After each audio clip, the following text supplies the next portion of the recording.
Hello साथियों, आज हम बात करेंगे एंटी हाइपरटेंसिव ड्रग की।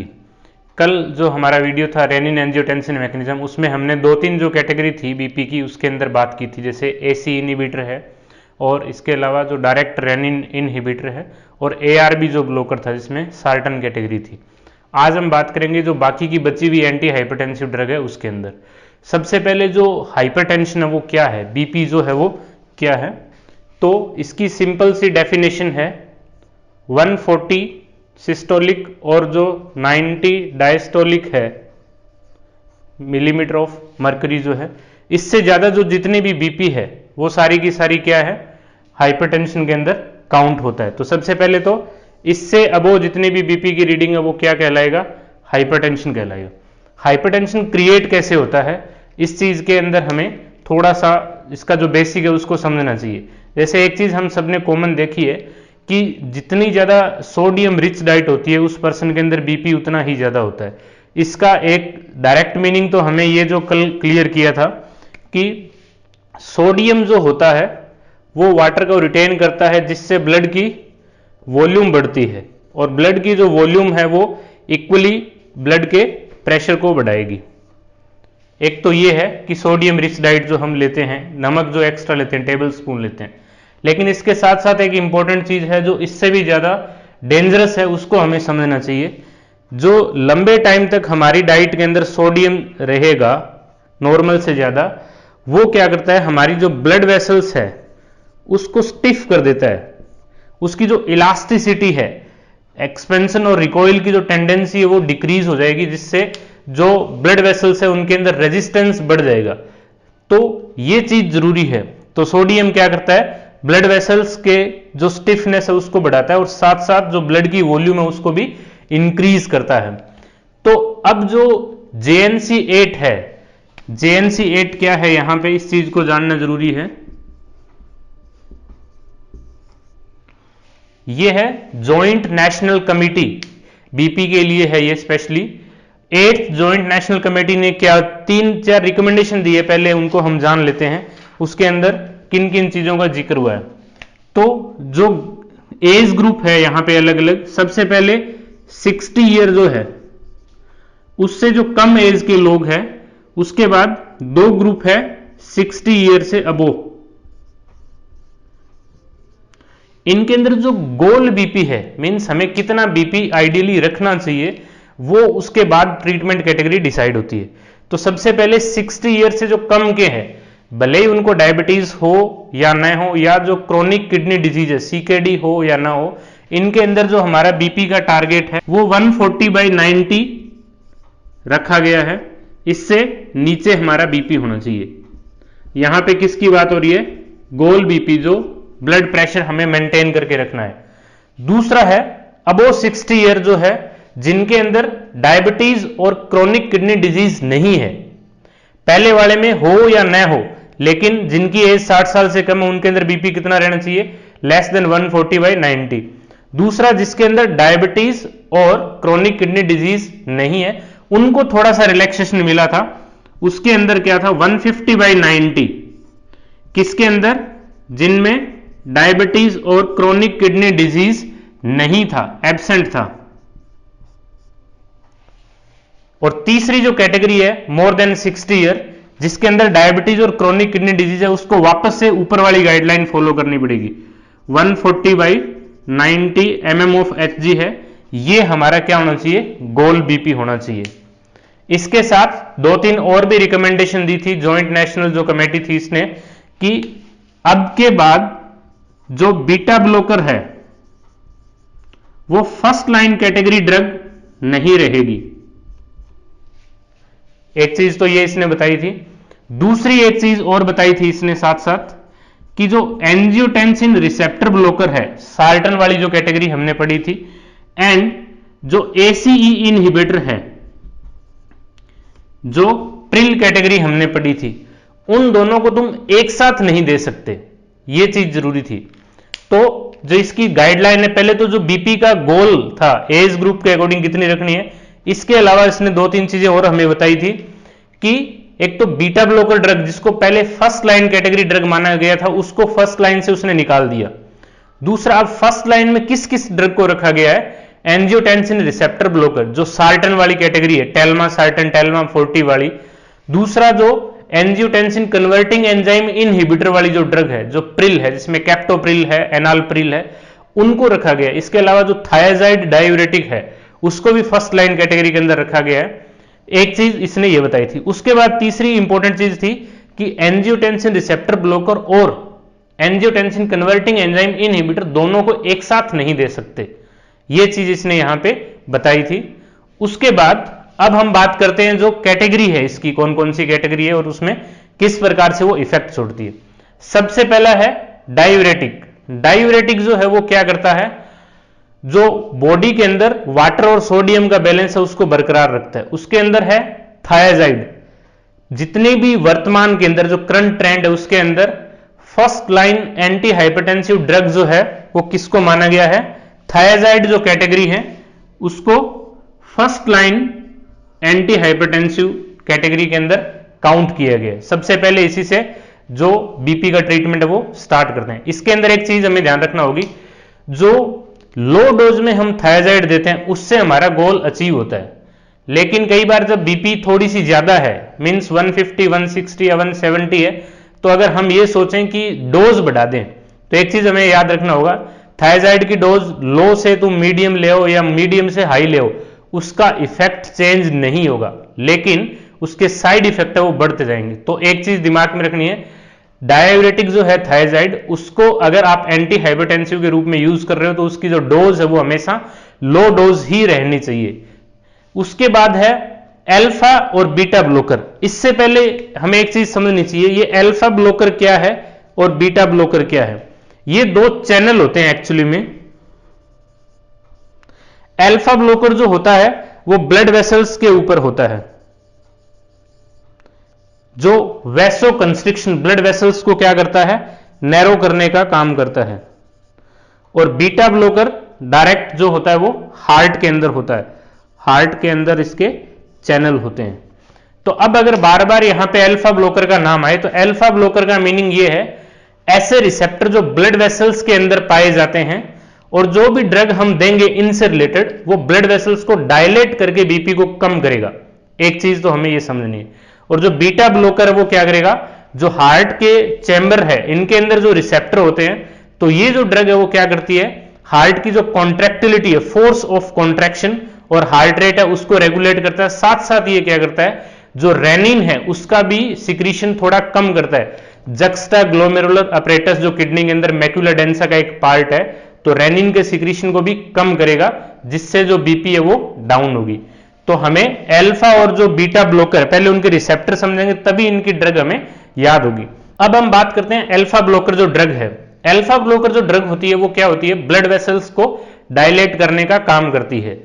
तो इसके अंदर दो कैटेगरी है, अल्फा 1 ब्लॉकर, अल्फा 2 ब्लॉकर। तो जो नॉन सेलेक्टिव है उसमें ड्रग कहीं भी काम कर सकती है, अल्फा 1 पे भी और अल्फा 2 पे भी करती है। इसके अंदर फिनोक्सीबेंजामीन नाम से जो ड्रग होती है, जो फियोक्रोमोसाइटोमा में देते हैं। फियोक्रोमोसाइटोमा क्या होती है, एड्रिनल मेडुला के जितने भी हार्मोन है जिनको कैटाकोलामीन बोला गया, एडीआर, नोरेडीआर और डोपामिन का सिक्रीशन एबनॉर्मली हाई होता है, उसकी वजह से जो मैलिग्नेंट हाइपरटेंशन होता है उसके ट्रीटमेंट के अंदर हम देते हैं, वो होती है नॉन सेलेक्टिव अल्फा ब्लॉकर जो ड्रग होती है, फिनोक्सीबेंजामीन। अब दूसरी है सेलेक्टिवली अल्फा 1 ब्लॉकर जो होती है पर्टिकुलरली, जिसके अंदर प्राजोसिन, ये जो कैटेगरी है टेराजोसिन, ये वाली इसके अंदर आती है। तो ये ब्लड वेसल्स को डायलेट करके बीपी कम करती है। एक चीज हमें याद रखनी चाहिए, अल्फा ब्लॉकर हो या डायरेक्ट वैसोडायलेटर हो, जितनी भी ड्रग ब्लड वेसल्स को डायलेट करके ब्लड की पूलिंग करेगी, उसके अंदर दो चीज कॉमन होगी। एक तो फर्स्ट सिम्टम होता है हेडेक, जो आपने एंजाइना की ड्रग में भी कभी पढ़ा होगा, जो नाइट्रेट कंपाउंड होता है नाइट्रोग्लिसरीन, उसका फर्स्ट कॉमन साइड इफेक्ट होता है हेडेक, क्योंकि सेरिब्रल वेसल्स को डायलेट करता है। और दूसरा, जब ब्लड की पूलिंग होगी तो हार्ट रेट बढ़ जाती है, रिफ्लेक्स टैकीकार्डिया। तो जितने भी डायलेटर कैटेगरी होती है उसके अंदर हमें एक चीज कॉमन याद रखनी चाहिए कि एक तो इनसे क्या होगा, डायलेशन जो होता है इससे पहला होगा हेडेक और दूसरा होगा रिफ्लेक्स टैकीकार्डिया।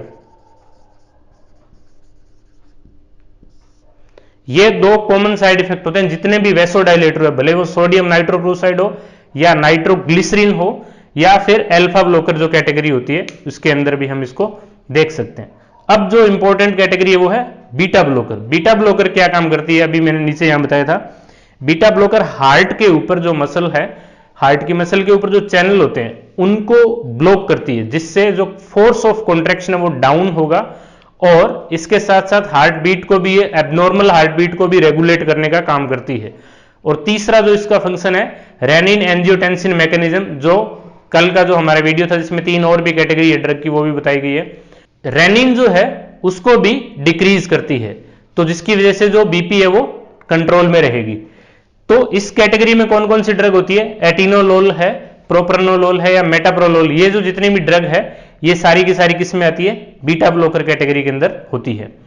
अब तीसरी और इंपॉर्टेंट जो कैटेगरी है इन दोनों से रिलेटेड है वो है अल्फा और बीटा ब्लॉकर, जिनके अंदर कॉम्बिनेशन होता है। इसके अंदर 2 ड्रग होती है इंपॉर्टेंट, सबसे फेमस जो होती है वो लेबिटालोल होती है और दूसरी होती है कार्विडोल के नाम से एक ड्रग होती है। कार्विडोल जो होती है वो कंजस्टिव हार्ट फेलियर के अंदर भी दिया जाता है। लेबिटालोल, अगर हम पूरी जितनी भी ड्रग्स की यहां बात कर रहे हैं, अगर उसमें एक कॉमन ड्रग की हमें बात करनी है तो सबसे जो हाईएस्ट प्रायोरिटी वो मिलेगी लेबिटालोल की। रीजन क्या है कि प्रेगनेंसी के अंदर पहले हम क्या पढ़ते थे, ड्रग ऑफ चॉइस क्या था, मिथाइल डोपा था, अभी उसको रिप्लेस कर दिया गया है। अभी फर्स्ट लाइन जो ड्रग होती है वो क्या होती है, लेबिटालोल, और सेकंड लाइन के अंदर किसको रखा गया है, मिथाइल डोपा और निफेडिपिन जो है। दूसरा, पहले क्या था कि जो प्रेगनेंसी के अंदर जो ड्रग ऑफ चॉइस थी इमरजेंसी हाइपरटेंशन के लिए वो क्या थी, हाइड्रिलाजिन थी। अभी आईवी जो लेबिटालोल है वो उसको दिया जाता है। तो लेबिटालोल अल्फा और बीटा दोनों ब्लॉकर पे काम करती है, चैनल को ब्लॉक करने का काम करती है। नेक्स्ट जो कैटेगरी है वो है calcium channel blocker drug, CCB, जिसमें डिपीन कैटेगरी आती है। इसकी जो मैकेनिज्म ऑफ एक्शन है वो हमें समझना चाहिए। किसी भी मसल के इफेक्टिव कॉन्ट्रैक्शन के लिए उसको कैल्शियम आयन की जरूरत पड़ती है, भले ही वो कार्डियक मसल हो या जो ब्लड वेसल्स है उसके अंदर जो मसल फाइबर होता है वो। तो अगर कैल्शियम का चैनल डिक्रीज होगा, मींस ब्लॉक हो जाएगा, तो एक तो ब्लड वेसल्स डायलेट हो जाएगी और दूसरा जो हार्ट नॉर्मल से एक्स्ट्रा कॉन्ट्रैक्शन के साथ ब्लड पंप कर रहा था हाई बीपी में, वो भी नॉर्मल बीपी के अंदर आ जाएगा। तो कैल्शियम चैनल ब्लॉकर जो ड्रग होती है वो कौन कौन सी होती है, एक तो निफेडिपिन है, निकार्डिपिन है, निमोडिपिन है, एम्लोडिपिन है, ये कैटेगरी। ये जो कैटेगरी अल्टीमेटली कैल्शियम आयन को कम करती है, जिससे हार्ट की जो मसल है उनके अंदर कैल्शियम आयन की अवेलेबिलिटी कम होगी और ब्लड वेसल्स भी थोड़ा सा डायलेट होगी, जो वैसो कंस्ट्रिक्शन इफेक्ट से वैसो डायलेशन इफेक्ट की ओर आएगी।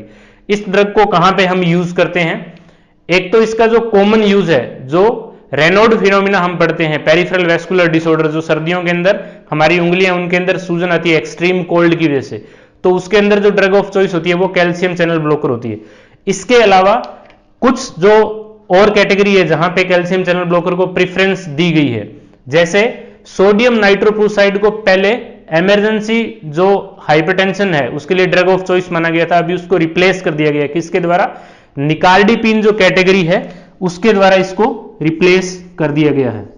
उसका कारण है वो अभी मैं बताऊंगा किस वजह से उसको रिप्लेस किया गया। उसके बाद नेक्स्ट है वैसोडाइलेटर। वैसोडाइलेटर जो कैटेगरी है उसके अंदर 2 सब कैटेगरी, एक तो पोटेशियम चैनल ओपनर है, दूसरा नाइट्रिक ऑक्साइड जो रिलीज है वो। जो पोटेशियम चैनल है उसमें 3 कैटेगरी है। सबसे पहले हाइड्रिलाजिन जो बेसिकली आर्टरील को ज्यादा डायलेट करता है यहां पे, दूसरा है मिनॉक्सिडिल और तीसरा है डाइजॉक्साइड जो कैटेगरी है। तो ये 3 किसकी है, पोटेशियम चैनल ओपनर। तो हाइड्रिलाजिन सबसे कॉमनली यूज करते हैं। जो मिनॉक्सिडिल है वो क्रोनिक रीनल फेलियर के पेशेंट होते हैं उनके अंदर यूज की जाती है, और ये प्रो ड्रग होती है, बेसिकली लीवर के अंदर जाके एक्टिवेट होती है, पहले एक्टिवेटेड फॉर्म में नहीं होती। और तीसरा है डाइजॉक्साइड। डाइजॉक्साइड के जो साइड इफेक्ट है वो ज्यादा फेमस है इसके इफेक्ट की बजाय। डाइजॉक्साइड के अंदर क्या होता है, अगर किसी पेशेंट को हम देते हैं तो 2 मोस्ट कॉमन साइड इफेक्ट होते हैं, एक तो हाइपरग्लाइसीमिया, मींस ये इंसुलिन चैनल को ब्लॉक करती है, और दूसरा हाइपर यूरिसीमिया, गाउट के फीचर इसके अंदर आते हैं। तो इसको ट्रीटमेंट के रूप में तभी यूज करते हैं जब हमें इंसुलिन रिसेप्टर को डिक्रीज करना हो या इनहिबिट करना हो। वो किस केस में होता है, जो न्यूबॉर्न है जिसके अंदर हाइपोग्लाइसीमिया होता है। कारण क्या होता है उसका, कि उसके अंदर जो इंसुलिन रिसेप्टर और इंसुलिन का सीक्रेशन है वो ज्यादा होता है, इसलिए उनको ब्लॉक करना होता है, तब डाइजॉक्साइड कैटेगरी को उसमें यूज किया जाता है। इसके बाद है नाइट्रिक ऑक्साइड रिलीज। ये जो कैटेगरी है इसके अंदर कौन सी कैटेगरी आती है, नाइट्रेट कंपाउंड जो होता है, जैसे सोडियम नाइट्रोक्लोराइड। सोडियम नाइट्रोक्लोराइड क्या ड्रग ऑफ चॉइस होती है इमरजेंसी हाइपरटेंशन में। एम्स दिल्ली में पूछा गया था 2016 एग्जाम में, जब इंटरव्यू खत्म हुआ था उस टाइम की बात है। तो हालांकि अभी जो सोडियम नाइट्रोक्लोराइड है उसको रिप्लेस कर दिया गया है, ये जो ड्रग आईवी देती। इसका कारण क्या था, एक तो इसकी हाफ लाइफ बहुत कम थी, तो इसको रिप्लेस किसके द्वारा किया गया, निकार्डिपिन जो कैटेगरी है उसके द्वारा। इसकी जो हाफ लाइफ है वो ज्यादा है और लॉन्गेस्ट एक्टिंग होता है। दूसरा, हाफ लाइफ कम होने की वजह से इसको कांस्टेंट आईवी इन्फ्यूजन से देना होता था। और तीसरा जो सबसे बड़ी इसके साथ जो प्रॉब्लम थी वो क्या था कि अगर इसको लंबे टाइम तक आप यूज करते हो तो जो साइनाइड टॉक्सिसिटी है वो इससे डेवलप होती थी। तो ये इसका जो मेजर हार्मफुल इंपैक्ट था, इसलिए इसको निकार्डिपिन कैल्शियम चैनल ब्लॉकर है उसके साथ इसको रिप्लेस कर दिया गया है। उसके बाद जो कैल्शियम चैनल ब्लॉकर अगर ब्रेन के लिए पर्टिकुलरली हम उस कंडीशन में यूज करें तो जो निमोडिपिन है वो सेरिब्रो सेलेक्टिव कैटेगरी है कैल्शियम चैनल ब्लॉकर की, जो ब्रेन के अंदर अपना इंपैक्ट भी रखती है इसके अंदर। उसके बाद है central acting drug. Central acting drug के अंदर दो ड्रग है, एक क्लोनिडिन एक मिथाइल डोपा। मिथाइल डोपा जो नाम है वो सुना सुना लगता है, ये वही नाम है जो प्रेगनेंसी के अंदर पहले फर्स्ट लाइन ड्रग होती थी, ड्रग ऑफ चॉइस में काउंट करते थे, हालांकि आजकल इसको रिप्लेस कर दिया गया है। और क्लोनिडीन है। इनकी दो तीन चीजें हमें ध्यान रखनी होगी। एक तो जो मिथाइल डोपा होता है वो एक्टिव फॉर्म नहीं होती, वो प्रो ड्रग होती है, वो बॉडी में जाके एक्टिवेट होती है। और क्लोनिडीन, इनके साथ इनको कभी भी सडनली बंद नहीं करना चाहिए। अगर सडन बंद करोगे तो जो रिफ्लेक्स जो हाइपरटेंशन फीचर है वो इसके अंदर अपीयर होता है। तो अभी तक हमने जितना भी इन कैटेगरी को पढ़ा था, इसके अलावा तीन कैटेगरी और थी जो रेनिन एंजियोटेंसिन मैकेनिज्म के अंदर स्टडी की गई थी। एक तो AC inhibitor angiotensin converting enzyme, दूसरा एंजियोटेंसिन रिसेप्टर ब्लॉकर, और जो तीसरी कैटेगरी थी डायरेक्ट रेनिन इनहिबिटर जो किरेन कैटेगरी थी। तो वो और इतनी ये जो ड्रग है वो एंटी हाइपरटेंसिव ड्रग के अंदर काउंट की जाती है। अगर वन लाइनर के अंदर हमें 3-4 क्वेश्चन पूछें तो इसका हम डायरेक्ट आंसर दे सकते हैं। तो अगर बीपी के अंदर फर्स्ट लाइन की ड्रग हम बात करें एंटी हाइपरटेंसिव, तो जो थायराइड कैटेगरी है डायबिटिक में उसको सबसे पहले स्टार्ट किया जाता है। उसके बाद जो JNC 8 है उसने क्या बोला कि जो beta blocker first line category से इसको हटा दिया गया है। फर्स्ट लाइन में कौन कौन है, angiotensin converting enzyme inhibitor, AC inhibitor, ARB blocker है, डायबिटिक है, ये सारी कैटेगरी होती है। इसके बाद जो प्रेगनेंसी हाइपरटेंशन है उसके अंदर क्या होता है, पहले मिथाइल डोपा को फर्स्ट कैटेगरी में रखा गया था, अभी इसको सेकंड कैटेगरी में रखा गया है। फर्स्ट कैटेगरी है लेबिटालोल की ड्रग ऑफ चॉइस, सेकंड में निफेडिपिन विद मिथाइल डोपा। और इमरजेंसी हाइपरटेंशन जो होता है उसके अंदर भी प्रेगनेंसी में लेबिटालोल होता है। लेबिटालोल जो ड्रग है इसकी मैंने पहले भी बोला था विशेष रूप से बात करते हैं, तो इसकी जो डोज है वो 100 mg ओरल डोज के अंदर BD या TDS हम इसको दे सकते हैं। अगर IV लाइन से हमें यूज करना है अनकंट्रोल्ड जो हाइपरटेंशन उस सिचुएशन के अंदर, तो हम मैक्सिमम इसकी 220 mg डोज तक रीच कर सकते हैं, मतलब उतनी ड्रग हम इसको दे सकते हैं। इसके अंदर कैसे स्टार्ट किया जाता है, फर्स्ट जो होता है स्लॉट वो 20 mg का, अगर 20 mg पर kg, उसके बाद अगर ठीक नहीं होता है तो फिर 40 mg, फिर 80 और लास्ट वाला है 80। इन सभी के बीच में 10-10 मिनट का गैप होना चाहिए। जैसे एंजाइना के अंदर हम नाइट्रोग्लिसरीन देते हैं 3 बार और तीनों में कितना गैप होता है, 5 मिनट का गैप होता है, उसी टाइप से इसके अंदर भी 10 मिनट का है। तो ओवरऑल ये सारी की सारी क्या है, एंटी हाइपरटेंसिव ड्रग है। आपको हमारा ये वीडियो अच्छा लगा तो हमारे चैनल को सब्सक्राइब करें और वीडियो को लाइक और शेयर करें। Thank you.